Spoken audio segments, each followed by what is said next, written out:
So we have the first question about the free radicals.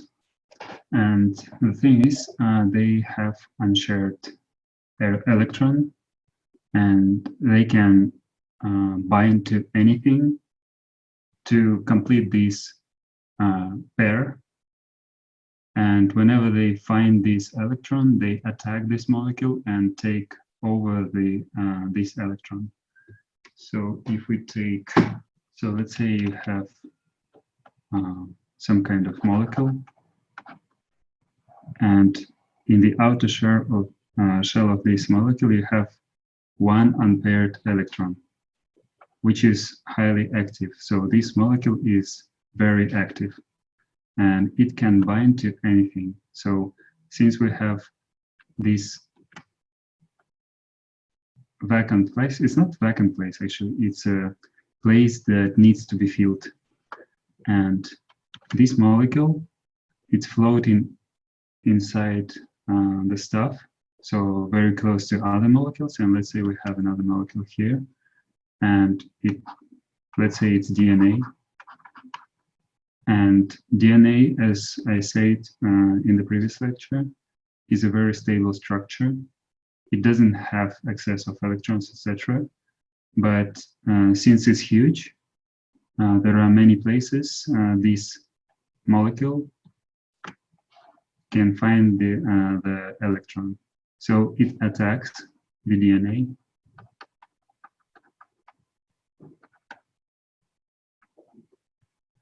And gets this electron. Okay, so it completes the pair and becomes stable. So free radical gets into a stable condition. And what about DNA? The DNA loses one electron, so -1 electron. And its structures, so if you remember, they are spiral. So we have this spiral structure, and let's say it lost the electron here. And since it lost electron itself, it became very active. So now assume it to be a free radical. It's not free, but it's still a radical, very reactive. So it binds to the nearest molecule, let's say to this place on the other side of the strand. And since it's binding there, these two-stranded DNA, if we unwind it, it should be like this. But now it's more like this. And if we have a gene here, we have a huge problem, because for example, RNA polymerase, it will not be able to get through. So it will get stuck somewhere here.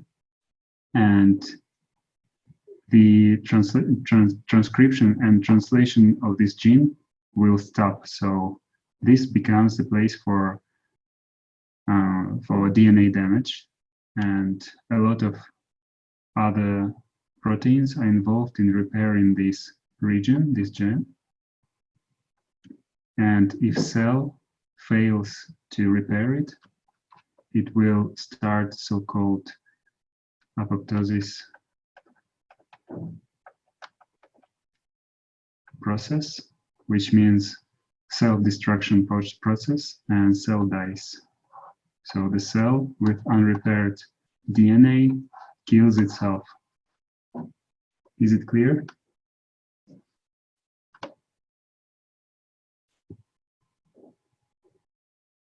They always steal one electron from another place.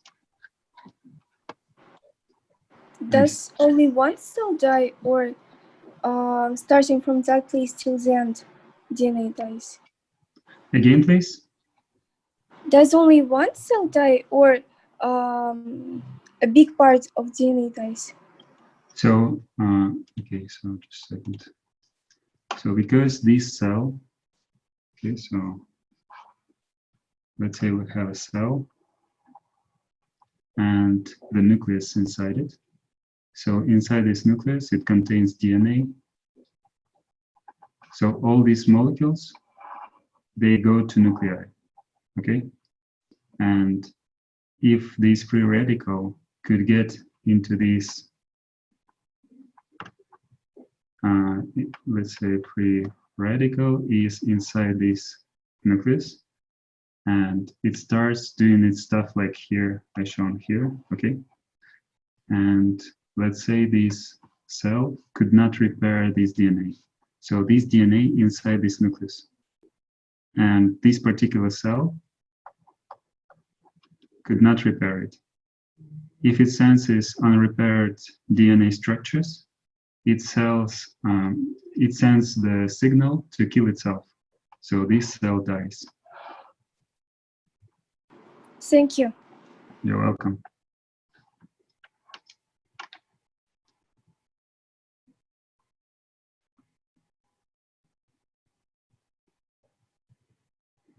So the question about the tracers and the free radicals can be found in such cases.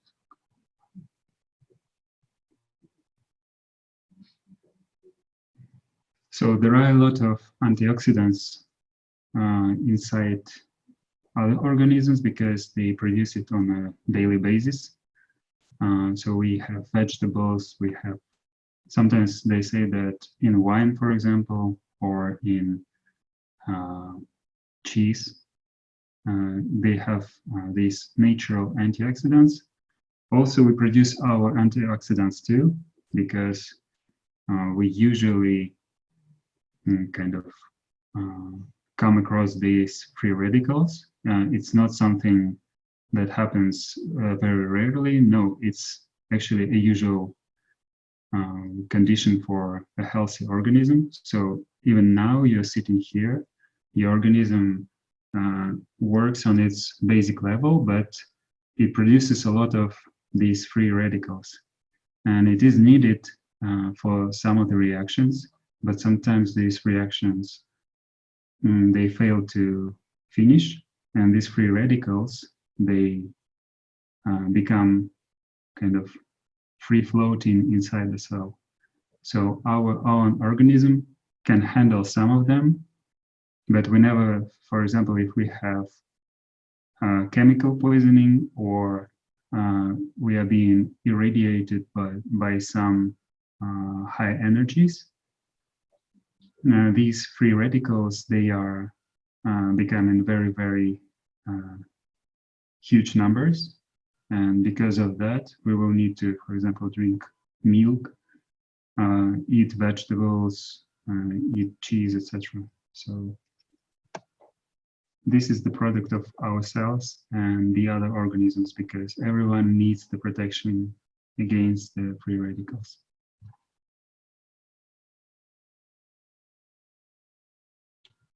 And of course, in tobacco and alcohol, about the alcohol, it actually stops these reactions that have free radicals as players. And because alcohol stops them, these free radicals get free. Okay, so first, let's talk about the secondary conformation. So it was written with a mistake. It's secondary conformation. So again, if you have a primary conformation or primary structure, for example, for DNA, it becomes just one strand with all these A, C, T, G. And you usually work with these primary structures within the course of chemistry. So whenever you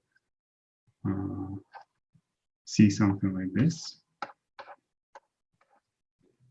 and you assume that here we have, for example, hydrogens, and here too. So if you write just these 4 carbons, it will be a simple representation of the primary structure. But whenever you show it how it actually forms these clumps and strands in space. It is called the spatial formula. And if you take, for example, these two strands, if you think about, if you want to represent them in a secondary structure, you will need to write them like a spiral, okay?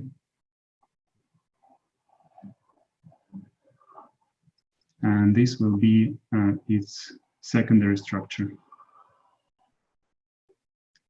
or secondary conformation.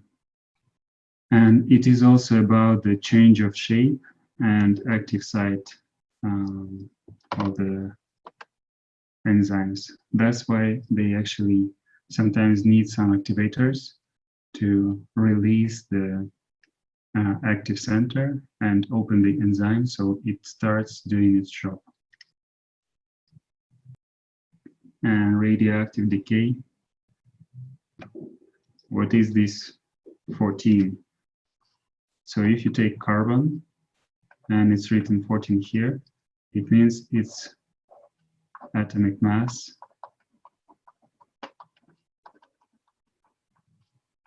is 14 units. Why it's 14 and how we define the number of neutrons. So atomic mass is equal to the number of protons plus the number of neutrons. We all know that for carbon, the number of protons is 6 because it's the 6th element in the periodic table. And the number of neutrons for the most abundant one is also 6. So if you see something like C12, it means it's the most abundant carbon. If you see C14, it means it has 6 protons and 8 neutrons. So whenever we have the radioactive decay, one of these neutrons, it gives us a proton plus electron plus neutrino. Not really sure if it's the symbol of neutrino. I will look it up. So neutrino and also energy. So this proton stays inside the nucleus.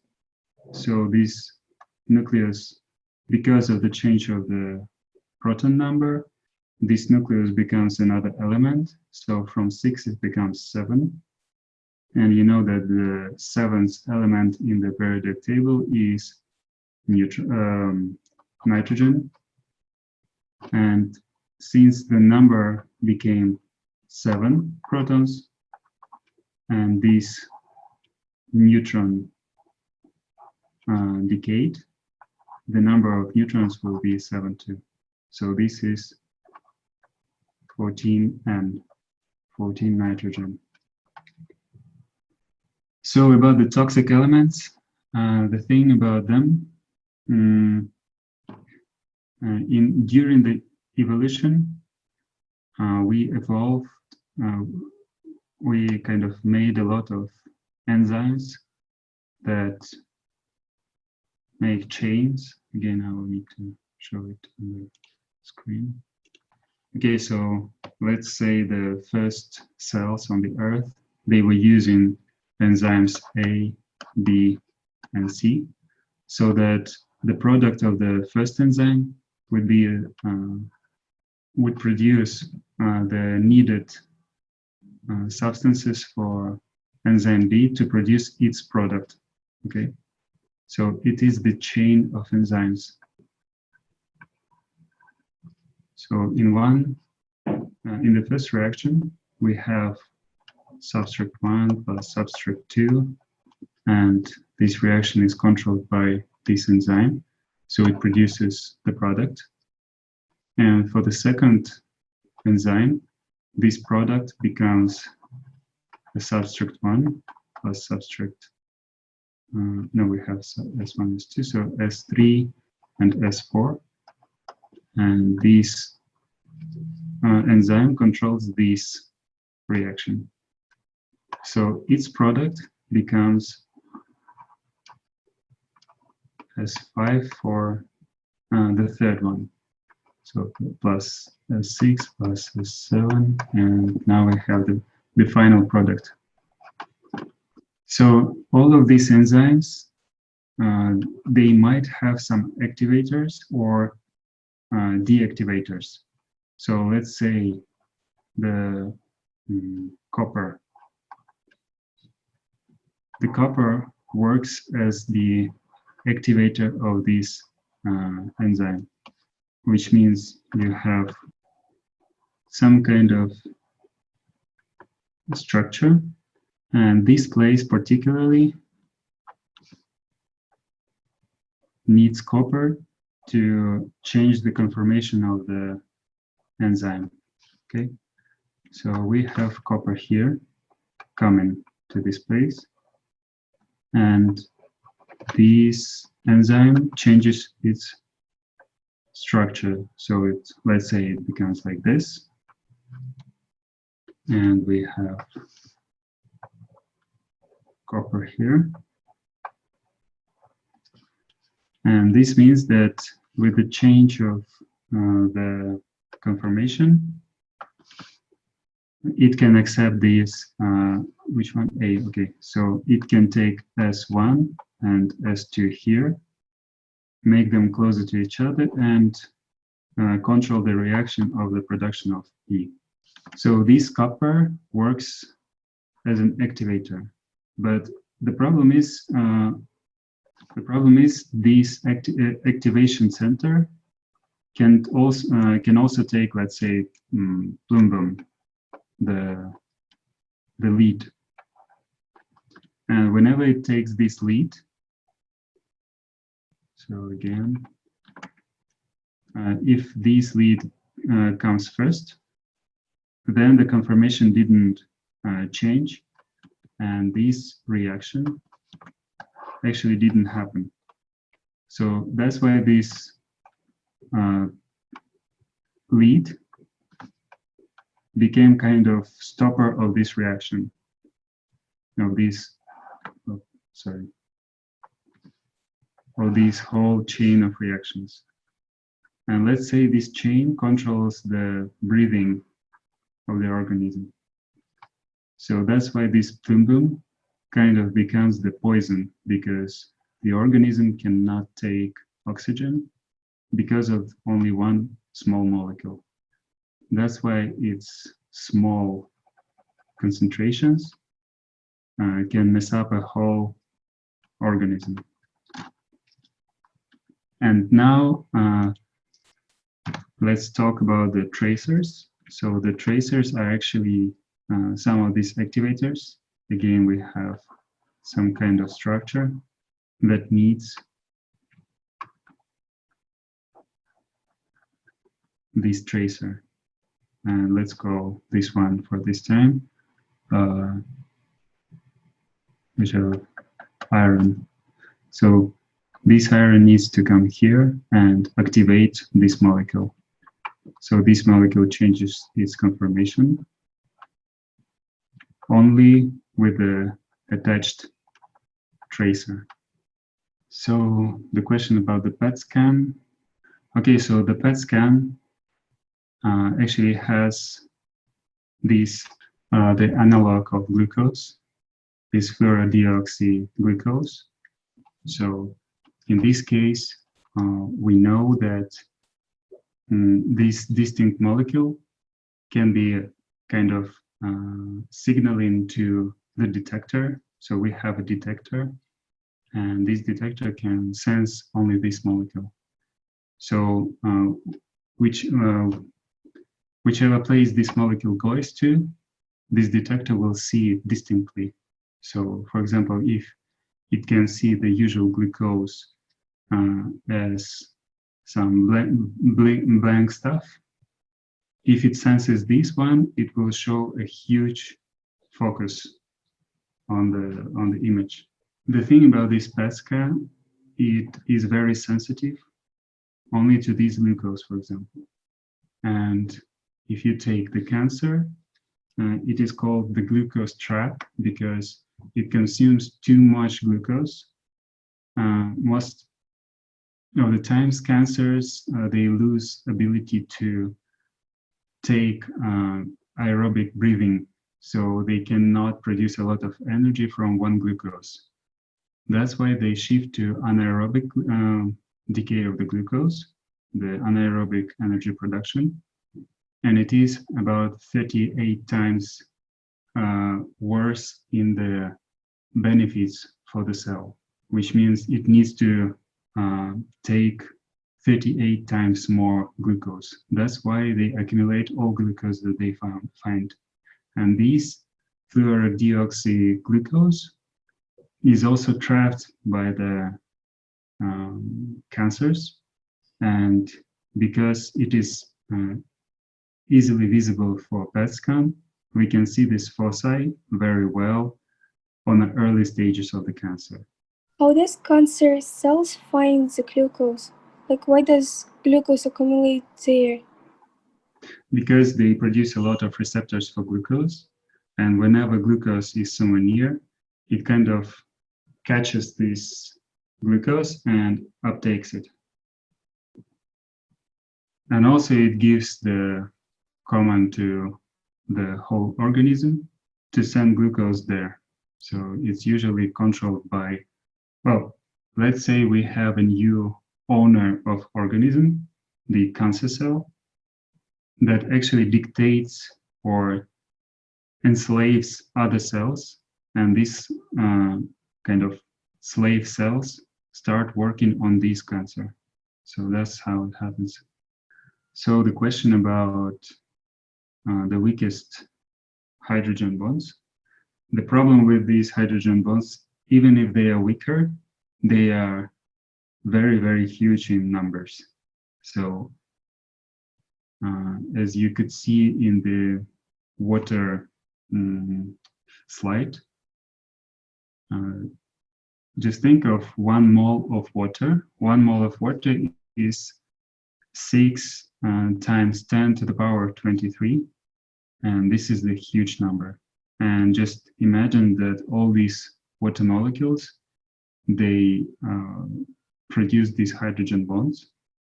And if you take the total energy of these bonds, they of course are bigger than other chemical bonds. Just because of the numbers, you have to multiply the number by the energy of the chemical bond. And this makes it very, very huge. So this pre-biological evolution.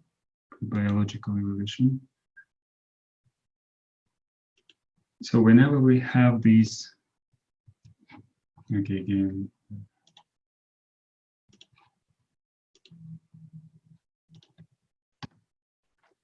So let's say we have the chemical evolution here, then the biological evolution and biological.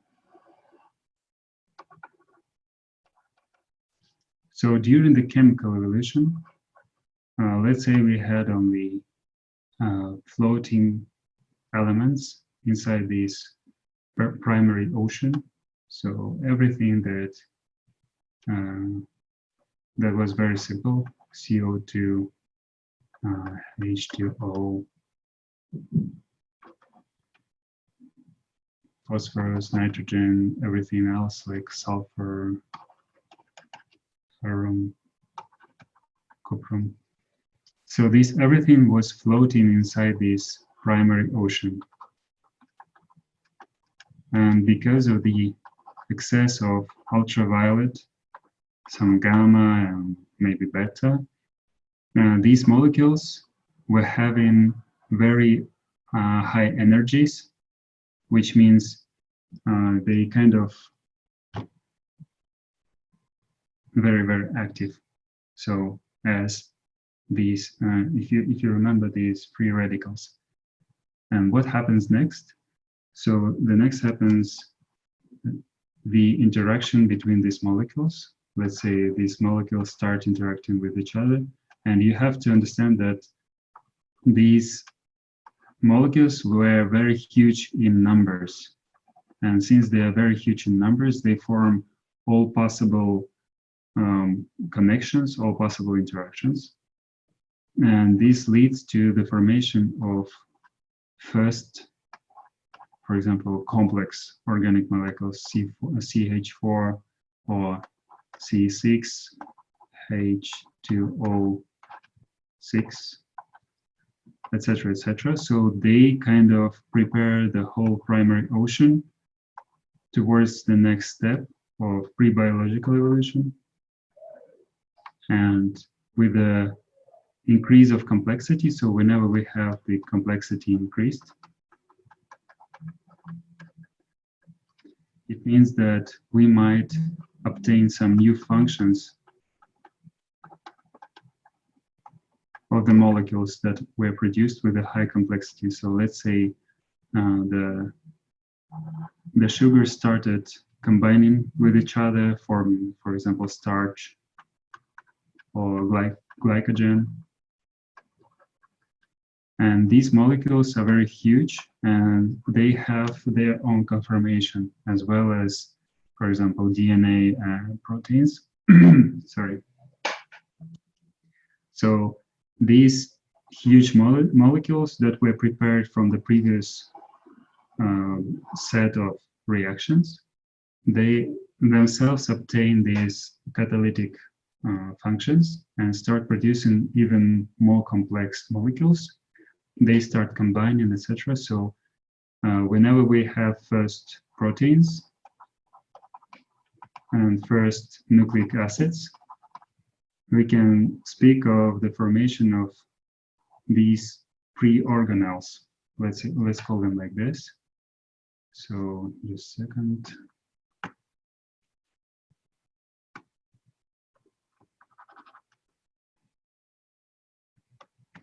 So these molecules that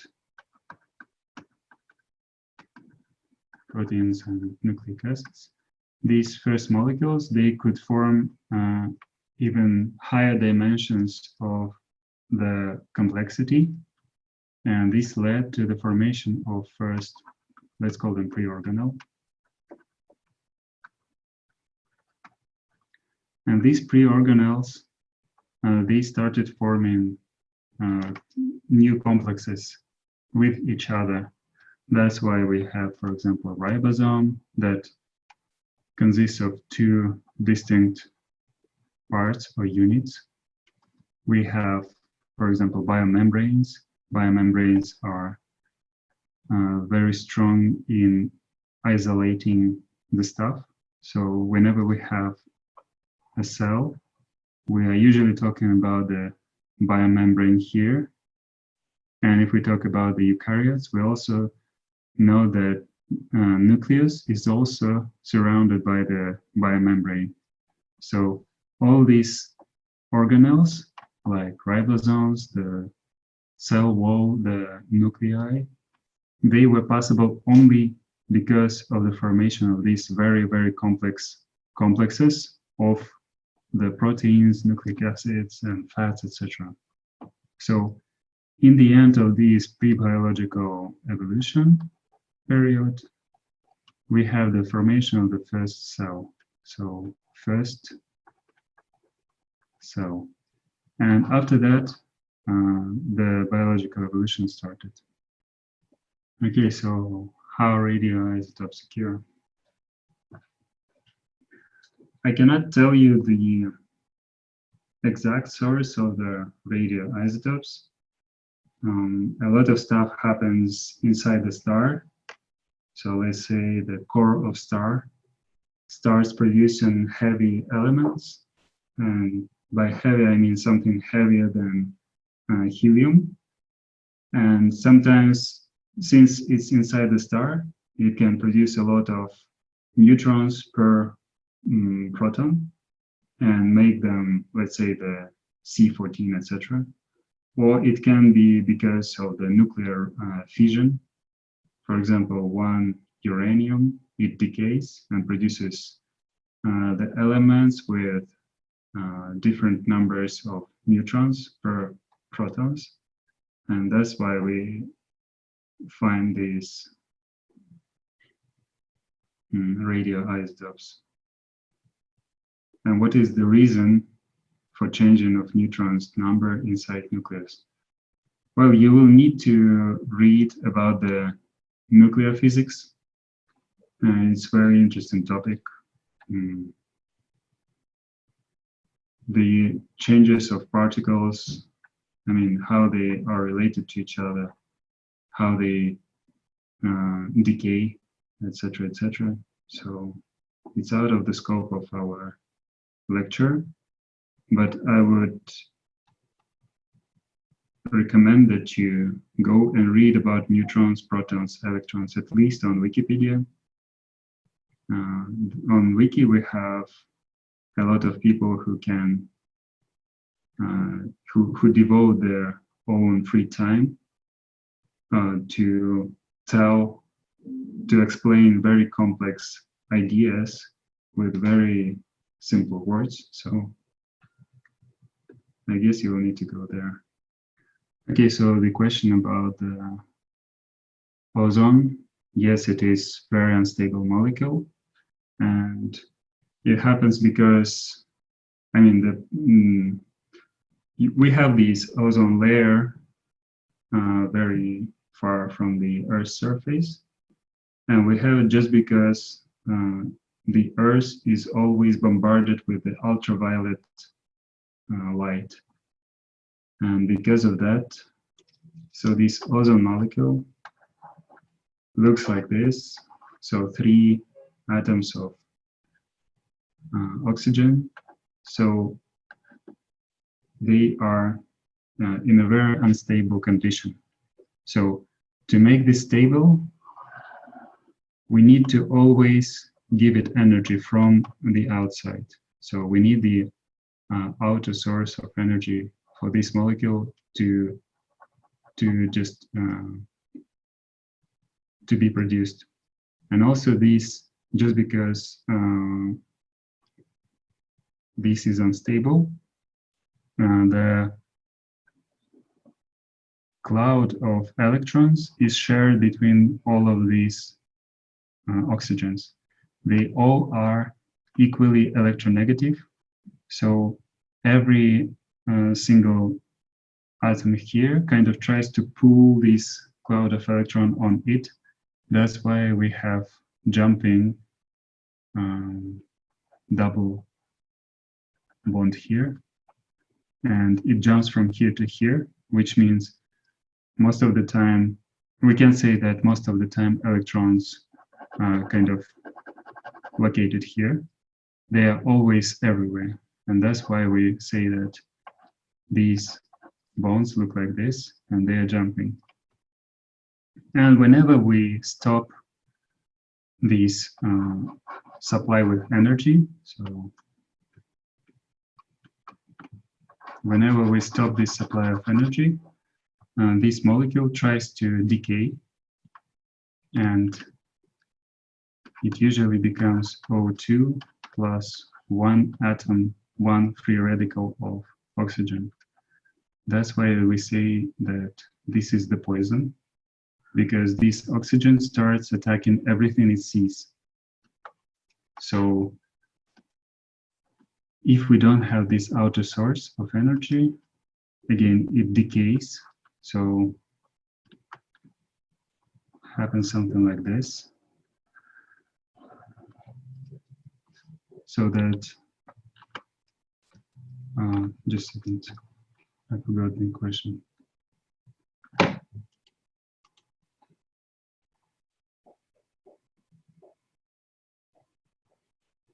Okay, so this explains why it's unstable and why it breaks down quickly. So I'm not really sure now the process of production of this ozone. I know that, for example, whenever we have so-called quartz lamps, it produces from the usual oxygen just because of this outer source of energy. So again, we give this molecule the energy to become stable. That's why whenever we have this insulation with these lumps, this oxygen is produced. But if we take the factory production, I cannot say how they do that because I never thought about that. Yes, it is the way that they move. They are actually not moving, so they kind of smashed around the nucleus, and you never know where the electron is at this point of time. You can say the most probable place it might be in, but you can never say where it is now. So if you had chemistry course during your school, you might remember something like 1s2, 2s2, 2p6, 3s2, 3p6. So these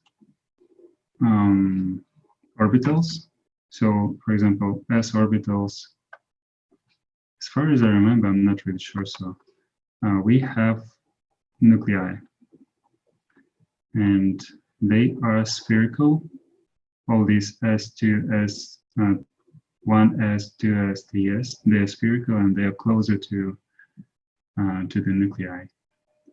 So P level, I will need to read about it, but as far as I remember, it's just the thing that was shown in the lecture is just a very simplistic model, and that's why we shown the 8 electrons per orbital.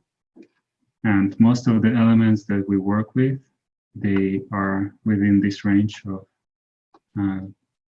orbital completion. That's why we say it on the first level we have maximum 2, on the second maximum 8, and on the third maximum of 6, 8 again. So then, just a second again, what was the question?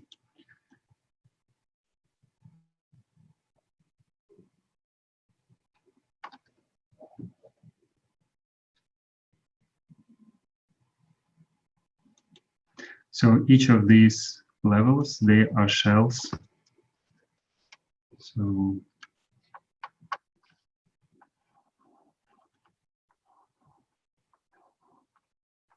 energetic levels. And just because, for example, this is the first energy level, and it requires the least energy, it's being filled the first. So this second has the second energy to be on it. Let's say we will never see atoms to be filled with electrons like 1s1, 2s1, because this electron will need much more energy to stay on this orbital. It will jump to this one and form 1s2. And only if there is an outer source of energy again, it can jump to another site, to another orbital, and stay there for some time. And whenever it jumps back, it actually gives some energy. In orbital P, we have the maximum of 6 electrons. On orbital S, we have maximum of 2. If you take the 2s and 2p, the total number of electrons is 8. So again, the first S can only take 2 electrons. The second S can only take 2 electrons, but the second P can take 6. and in total it's 8. And if we take 3s, 3s2 and 3s6, it's also 8.